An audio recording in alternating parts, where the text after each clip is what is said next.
Today's podcast is brought to you by our friends at Organifi, our longtime sponsor, Organifi, greens and reds. I have travel packs with me everywhere I go. It allows me to be positive that I'm getting my nutrients in, right? I want to make sure my body is getting my greens. Sometimes when you're traveling, it's not always easy to get organic greens or certainly reds. And I'll take the reds before I train, sometimes during my training, all the time, to allow my vascular system to get that kind of nitric oxide secretion, or that upregulation in vascular dilation. So the dilation of blood vessels, which I just love, during training, after training. Amazing products. Their line of products expands every week. They've got an amazing protein product. They've got an amazing nighttime product with adaptogenic herbs, Organifi Gold, which you should definitely try, and just so many more amazing products. And they're hooking us up. So head over to Organifi.com/muscle to get hooked up with 20% off, because Organifi loves you. We love you, and we love Organifi. Thanks for being here, guys. I appreciate you. Take care of yourself, take care of those you love, and let's train hard and kick some ass. When it comes to nutrition, when it comes to training, what you guys will notice and hope is that I don't usually teach tactics, right? I don't usually teach, hey, go do this. Like I don't teach, I don't like to teach tactics anyways. I like to teach more principle-based education. So when I teach principles when it comes to nutrition, it's a relatively simple model. It's not easy, right? And again, anything, I should also say that anything that is now easy was once hard, right? And I think it's so important to acknowledge that, including walking, including speaking the language, including anything you guys do in your profession. At some point in your life, it was hard, and now it's easy. So all these new things that you may be introducing to your life, even though in the moment you feel some challenge, maybe I call it resistance, right? Like it just feels unusual, uncomfortable, different. It's resistance. It's not hard. It's just different. So when you feel those things, you have to change your mindset, right? You have to change the perspective to like bring it on, right? When you feel discomfort, when you feel challenge, when you feel discomfort, you have to welcome it. Not only just like, oh, okay, I guess I'll go through it. No, man, the champion says fucking bring it on, right? And so two good books that come to mind if you guys want to read some books to get you inspired this week is, the first one is Grit by Angela Duckworth. Many people have heard of that, but Grit is a really worthwhile read, really easy read. You can read the first half and get the principles. And it's like the number one thing correlated with success with people is like, what do you do when shit gets hard, right? And so Grit is this thing where they say that, I think her equation is something to the effect of talent plus effort equals skill, right? Talent plus effort equals skill. And then skill plus effort equals success, right? Skill plus effort equals success, or equals ideal outcome. So the point being, effort is in there twice, right? Talent plus effort equals skill. Skill plus effort equals outcome or success. And so effort is counted twice. And I love that because, effort simply means like, what does it look like when you start to get into the uncomfortable situations in life? And I'll tell you the simplest way that you guys can train the habit of leaning in when it's hard. And I do this every day. Well, there's the two specific places that I do it. One, I do it in meditation because I believe I want to train my mind to be still in the storm, right? The lighthouse in the storm. So in meditation, when you feel that resistance, when you feel that desire to get up and move and like scratch your nose and you're uncomfortable, like that's the time where you have to lean in and welcome the discomfort. And the other really simple place where you guys can do this, which is really impactful, is when you're walking, right? It's so simple when you're just walking outside. Just walk a little faster than you're comfortable with. When it's hard, walk a little faster. I always say like walk like somebody's chasing you. I know that sounds simple, but what you're doing is every time you become conscious of it, the fact that you're walking and you walk a little faster, you create this habit of, gosh, I'm tired, faster. Gosh, I'm mindless, faster. And so you create this unconscious habit of like just leaning in, right? Every time you become consciously aware of something, I'm going to become aware of the fact that I'm going to work a little bit harder. So coming back to kind of the point of today's chat is, I want to come back to nutrition and talk principle-based nutrition. So there's really 6 lenses through which I make decisions when it comes to nutrition. And I think if you guys just took on these lenses, I can't guarantee success with anyone, right? But I can guarantee progress. And I think that's what we should all be striving for. It doesn't have to be perfect. And we don't necessarily have to achieve our goal in a certain amount of time, but we certainly want to be moving in the direction of our goal. And I think along those lines, one of the things that I've done in my life that's been really impactful is I move timelines. So instead of going, I want to do this in 3 months, I say, who do I want to be in 20 years? So if you guys, and James, all you guys would be a good example of this. It's like James accomplished 65-pound fat loss in 17 weeks, and that's awesome. But who fucking cares if in 5 years he's back to where he was? Then it's all wasted, right? So the consciousness needs to be, who am I and who am I going to be in 5 years, 10 years, and 20 years? And so you're redefining your identity, right? So you're redefining this identity around like, hey, I'm a guy who eats really well. I'm a guy who moves every day. I'm a guy who's very calm in the storm, right? You identify these like character attributes and just embody that every day. Like goals are only useful in as much as they identify the path. So the path is through the process. So who do I need to be today to make sure that in 5 years, 10 years, 20 years, I'm the man that I want to be in this world? And that's not just your physical body, right, guys? I think you guys all know your physical body is simply a calling card. Your physical body is your marketing tool, basically, right? It's like people see you and they judge you. We all know we're judging you. You're judging me. I'm judging you. This is what humans do unconsciously, right? And this is not like an egocentric thing or a negative thing. We just judge everybody, man. That's how you met your partner. That's how you met your best friend. You judge people and assume they have similar values to you or not. And so what does your body say about you is an important conversation to have. And I suggest that we become intentional about what our body says about us, right? Do you want to be intentional about who you are and how you show up in the world and what your body looks like? Or do you just want to let your body kind of evolve to whatever it happens to be based on the lifestyle and the people around you? So it's this victim mindset. Like, am I a victim or am I the owner of my life? Am I the creator of my life, right? And I can fucking guarantee you guys, every one of you guys, you are the creator, right? Whether you want to acknowledge it or not, you're the creator of everything in your circumstance, everything in your life. So it starts with like, what can I control, right? You can't always control the circumstance around you immediately, but as you start to control the things you can control, the circumstance around you changes, right? So if I change who I am and how I show up energetically and how I show up physically and how I show up for other people, all of a sudden the people around me start to change and they start to realize, man, like that guy who used to be like this, he's not like that anymore. And I'm curious what he did to change. And so the people around you will change and the people who come into your life will change. But it all starts with you, right? The one commonality in our lives is us, it's me, So when you start to realize that, control the things you can. And so I know it's hard in life to control everything, but here's how I suggest you do it. The reason that the most successful people in the world have routines and habits is because those are their non-negotiables. And if you can control 20% of your life, then the other 80% will take care of itself, I believe. And the 20%, in my opinion, is the first 10% of the day and the last 10% of the day, right? Because those are the times we can control. So control your morning routine, control your evening routine, and really just own those and create who you are in that time. So the morning should be creating a calm mind. Maybe it's creating a body that you want. Maybe it's training your mind to articulate itself in some way, or being grateful, or whatever you guys want to do. I can give you tools for that. And the end of the day is like training your body to be at peace when you go to sleep, training your body to tune your subconscious mind as you go to sleep. Like you can't have the chatter running in your mind as you go to recover and rest, because right, it's just not going to work.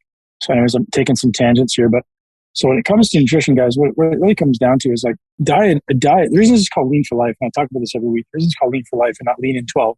I would have sold fucking thousands of programs, thousands, if I called it Lean in 12 weeks or Shredded in 8 weeks, thousands, right? But guess what? It's fucking bullshit. If you guys get shredded in 8 weeks, guess what happens? You get fat in 16 weeks, right? And again, maybe in the future, I'll sell something called Shredded in 8 weeks because it's a way to get people in the door. And then it's like the idea of give them what they want and then or sell them what they want, give them what they need, But right now, like my character says that I don't give a shit if you guys get shredded in 12 weeks. I give a shit if you guys are shredded or healthy for life, right? Lean for life. And so that's where that naming came from. So long-winded way of getting back to this nutritional concept. The first thing that I would suggest you guys decide for yourselves and do is do your best to find the highest quality food of all types that you can. And I'll define what that means because that's a bit subjective sometimes. Like high quality food, what is that? Well, in my mind, that means we want to have fresh food always, right?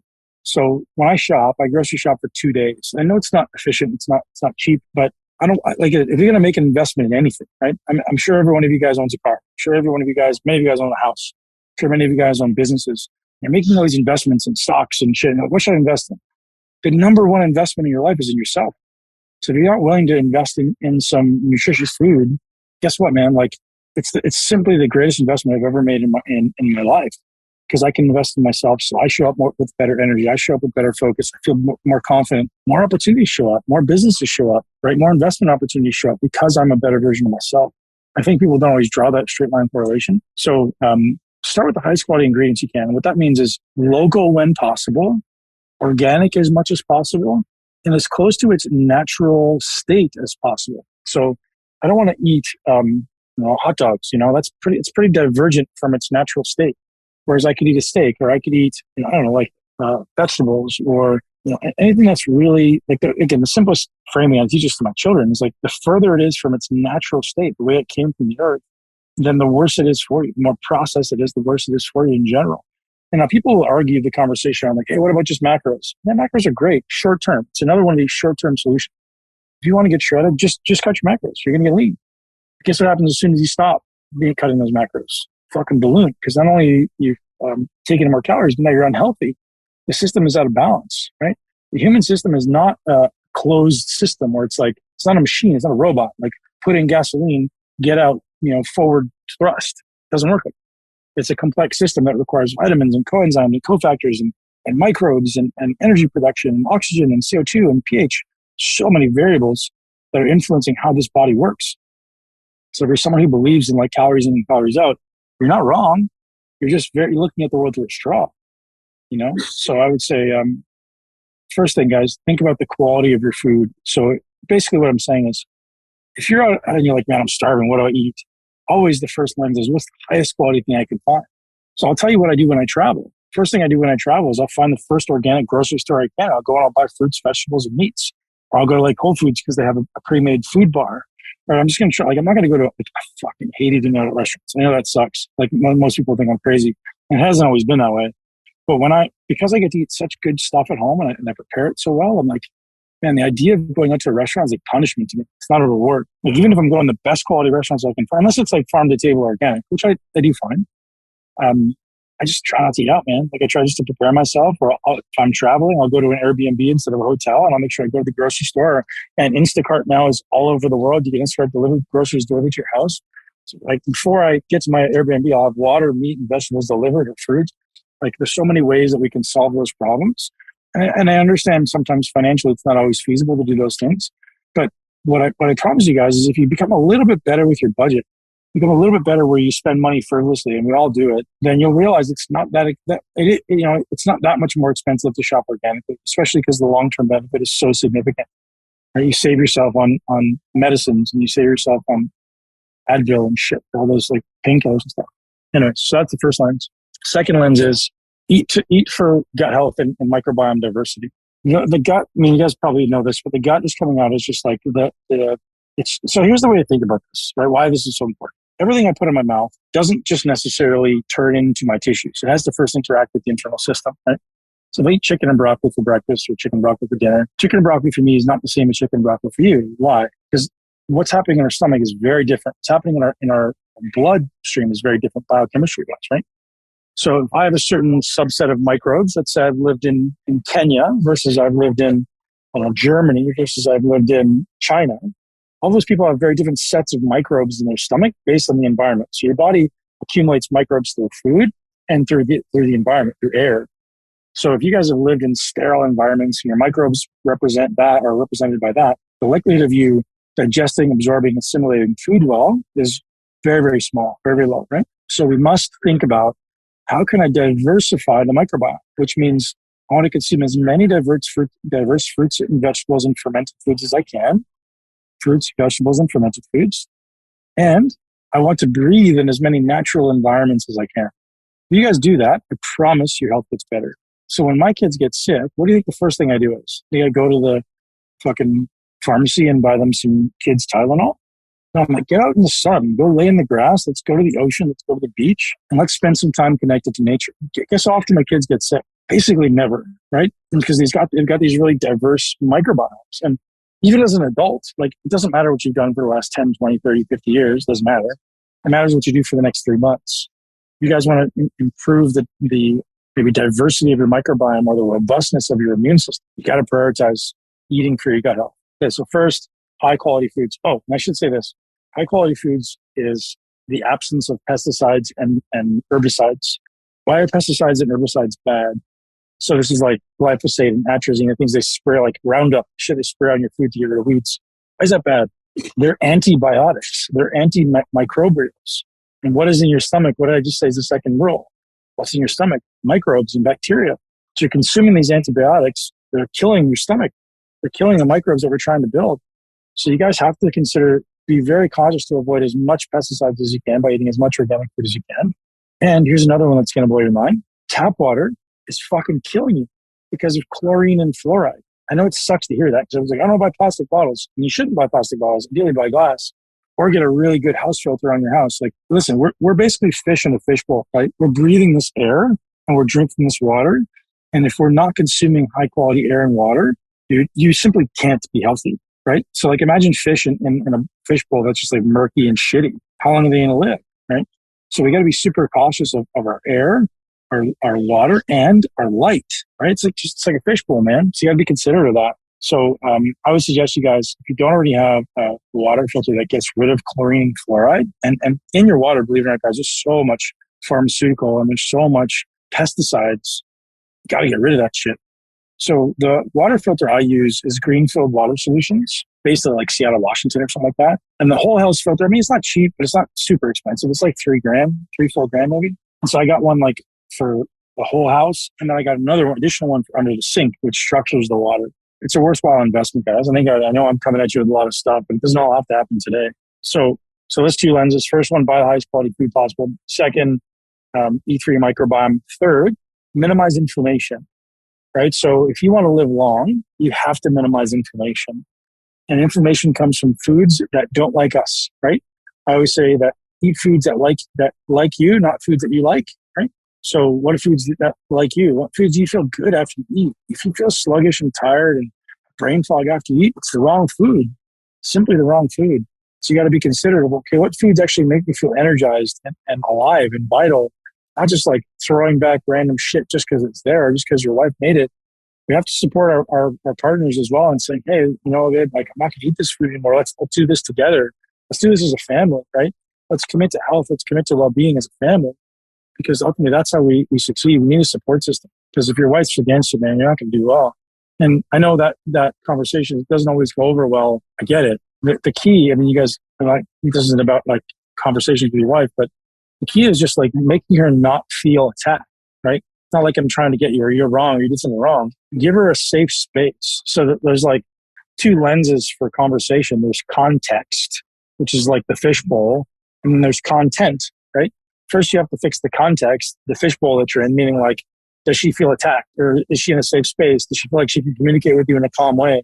If she feels like the fishbowl is murky, she's not going to come at you with a peaceful conversation. She's going to come at you with World War II.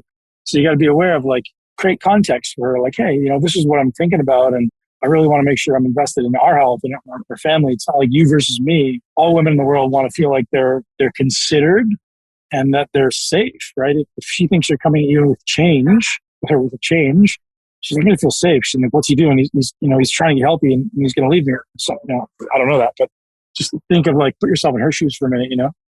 So give her a safe container, safe context, a safe container from which to receive the information.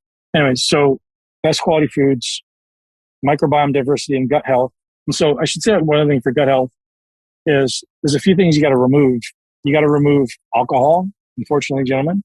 You got to remove any type of pharmaceuticals, unless it's obviously prescribed by your doctor. You want to remove painkillers, because those things are all creating leaky gut. Those are creating gut dysbiosis, and they're causing gut inflammation and leaky gut. If you have those things, you don't stand a chance of getting in shape. Just don't stand a chance.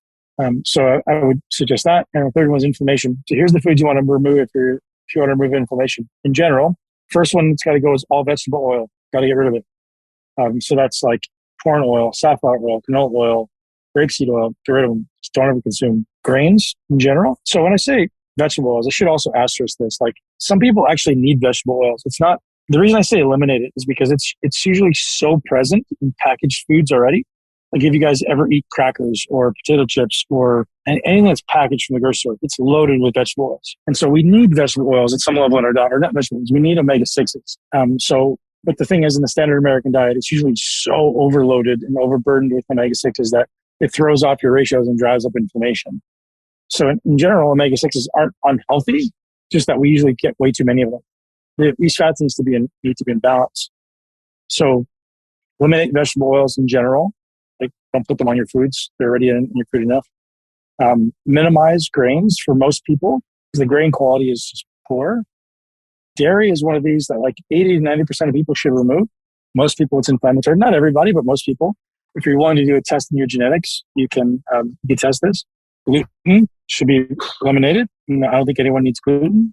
And that's probably a good start. And then on top of that, we would just remove things like alcohol and sugar being very, very pro-inflammatory. Or corn and soy. There you go. Those are good.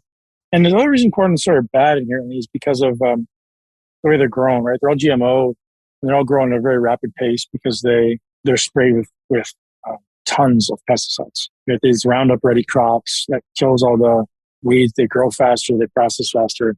So it's a very, very big part of American agriculture. Cool. So moving down the list, number 4 is we got to hit at least 1 gram of protein per pound every day. So as far as longevity, as far as muscle building, 1 gram a pound of protein every day is very important. And whether or not you're eating high fat, low fat, animal proteins, non-animal proteins, I think it's just important to have diverse diverse protein sources. I would suggest that at least 20% of your calories, sorry, I said it differently, 20% of your protein is coming from collagen. So collagen can also be bone broth. And so that's a really, really, really important addition for long-term tissue health, long-term liver health. We need glycine. So collagen specifically is abundant in the amino acid glycine. So we need to make sure we're getting enough glycine in our diet to balance out our amino acid ratios. And as far as how we dose our protein, this is kind of an aside, but we want to dose the protein in a way that's highest in the morning, a little bit less for lunch, and least in the evening. If we're striving for optimal, you never want to have the greatest amount of protein in the evening. Yeah, so the reason we want to do highest protein in the morning, middle in the evening, and less in lunch and least in the evening is we don't want to have a huge amount of protein. Takes 5 to 7 hours to digest. If we're eating a big meal at 6 o'clock, it's still digesting when we're sleeping. So that's really going to throw off our circadian rhythms, our ability to get into deep sleep. So, and the other thing is the body's actually most effective at synthesizing protein in the morning. So having a good bolus of protein in the morning as you start your day is incredibly important. So we want to make sure we have a good bolus of protein for breakfast, and then maybe 4 or 5 hours later, 3 to 5 hours later, depending on how much protein you got to get into the day, have it again, and then taper it off throughout the day. Again, listen, if you can't get it all in and you got to eat at night, that's fine, but it's not ideal for long-term health. Okay, so that's 4. Number 5 is I suggest you eat foods that are high in polyphenols. So polyphenols-rich foods are things like olive oil, deep, rich colored berries, chocolate, coffee, like avocados, things that are deep and rich in color, and beets. The reason we want those is because they're incredibly helpful for the heart, the cardiovascular system, and the brain. And I think, and minimizing oxidative stress. So we want to make sure that we're getting enough polyphenols. So every day I consume olive oil, a lot of berries. I consume some dark chocolate, usually just the cacao nibs. I consume coffee every day. I try to consume avocado every day. That's probably it in general. There's a lot of other ones that are high in polyphenols, but if you guys look up high polyphenol foods, that's kind of like a longevity play. That's like a health optimization play. And the 2 final ones, and I kind of lump them together, is carbs and fats. And fats should come primarily from olive oil, avocado oil, and coconut oil. And those are fruits. Those are fruits, right? Olive oils, olives, avocados, and coconuts are fruits. Those are fruit oils, not vegetable oils. So we want most of our fats to come from those. We can also obviously add some butter, some lard, some ghee, things like that. Animal fats, those are fine as long as they're high quality. And carbohydrates, in general, we want to take this rule of thumb of earn your carbohydrates. All right, so in my mind, there's 2 times to consume carbohydrates. 1, if I've earned them.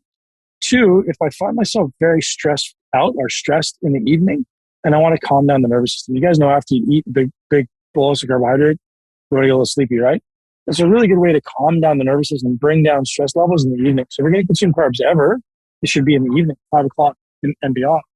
And that way you spike your blood sugar, your body calms down, and you're more prepared to sleep. The sleep is a big, big lever in body transformation and longevity. So, post-workout, basically, if you earned it, and then evening time before bed, and you can either split your carbohydrate dose between those 2 times. And that's kind of it, guys. The foundation of everything we do as humans, this is an important lesson, guys, is energy is the foundation of everything we do.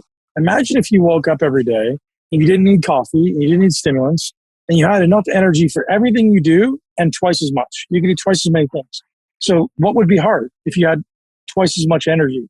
So as coaches, that's the first problem I always solve for. Is like, I need to help this person feel better subjectively first. And the number one piece of feedback that I take most pride in is, man, I'm not sure why, but I just feel better. I take the most pride in that because I know that's going to change your life. If you feel good, you're going to show up better for yourself. You're going to show up better for your wife. You're going to show up better for your kids, for your business. That's the way that we should all think at the foundation. So every decision we make minute to minute is like, is this going to make me feel better? It's going to give me more energy or less.